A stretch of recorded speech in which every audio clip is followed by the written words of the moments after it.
Sell sell sell শুরু হয়ে গেল আড়ং-এর সেল।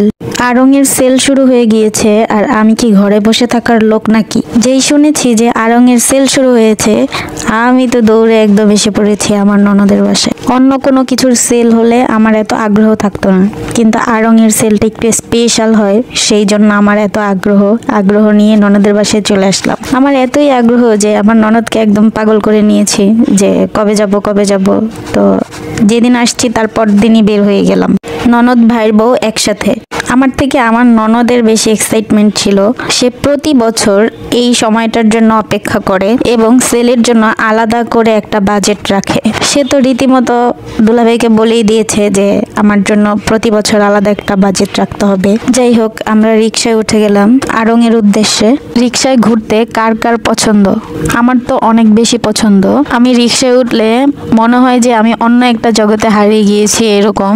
রিক্সা থেকে আর নামতে ইচ্ছা করে না। যাই হোক, আমরা আড়ং-এ চলে আসছি। এটা হচ্ছে আড়ং-এর তেজগাঁও ব্রাঞ্চ। আর হ্যাঁ, এখানে আসলে অবশ্যই সেলের সময় অবশ্যই বিকালবেলা আসবেন না, সকালবেলা আসার ট্রাই করবেন। তো আমরা প্রথমেই মেলাতে যাইনি, আমরা প্রথমে একটু আড়ং-এর ভিতরে গিয়েছিলাম। ওখান থেকে টুকিটাকি কেনার ছিল। ভাই রে ভাই, আমি তো আড়ং-এ গেলে রীতিমতো হা হয়ে থাকি, যা দেখি তাই ভালো লাগে। ইচ্ছা করে সবকিছু যদি নিয়ে আসতে পারতাম। মনের ইচ্ছা থাকলেও সাধ্যে থাকে না, তাও সাধ্যের মধ্যে অনেক কিছু কেনাকাটা ট্রাই করি। আমার আবার অনেক ইউনিক জিনিসগুলা বেশি পছন্দ। কাঠ, মাটি এবং সিরামিক্সের প্রতি আমি বেশি উইক। এইগুলো দেখলে আমার মাথা পুরো হ্যাং হয়ে যায়। আমাকে যদি কেউ কোনো কিছু গিফট করে, আমাকে এই টাইপের ভিতরে কোনো কিছু গিফট করলে আমি সব থেকে বেশি খুশি হই। আর ঘর সাজানোর জিনিস আমার অনেক বেশি পছন্দ। এটা মনে হয় আমার না, শুধু প্রত্যেকটা মেয়েরই ঘর সাজানোর জিনিস অনেক বেশি পছন্দের। কারণ প্রত্যেকটা মেয়েই চায় তার সুখের সংসারটাকে সুন্দরভাবে সাজিয়ে গুছিয়ে রাখতে, পরিপাটি করে রাখতে। যাই হোক, অনেক বকর করে ফেললাম। তো আড়ং-এর মাঠের ভিতরে যেই মেলাটা দিয়েছিল, আমরা সেখানে চলে আসছি। এইখানেই মূলত প্রতি বছর মেলাটা হয়।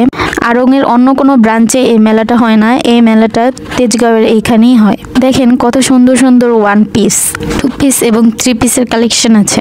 এখানে খুব স্বল্প মূল্যে বিক্রি করা হয়। 1000 টাকার জিনিসটা 500 টাকায় পেলে কে চাইবে যে 1000 টাকা দিয়ে কিনতে, বলেন?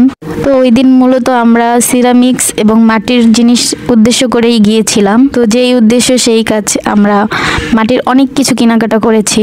এমনিতে মূলত অনেক দাম মাটির জিনিসের, কিন্তু এই সেলের সময় অনেক কম দামে অনেক ভালো জিনিস পাওয়া যায়। মাটির অনেক কিছুই কেনাকাটা করলাম, তারপরে গিয়েছিলাম সিরামিক্সের কাছে। কিন্তু সিরামিক্সের কাছে গেলে কি হবে, সিরামিক্সের আশেপাশেও যেতে পারিনি। মেলার ভিতরে অনেক ভিড় ছিল, আমরা শুধু মাটির জিনিসপত্র কিনেছি, জামা কাপড়ের উদ্দেশ্য করে আমরা যাইনি। তারপর আমরা আবার ভিতরে চলে আসছি।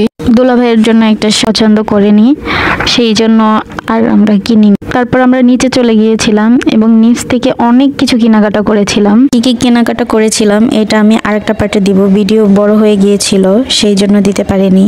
নেক্সট ভিডিওর জন্য অপেক্ষা করবেন। আজকের ভিডিওটা এই পর্যন্তই। আসসালামু আলাইকুম।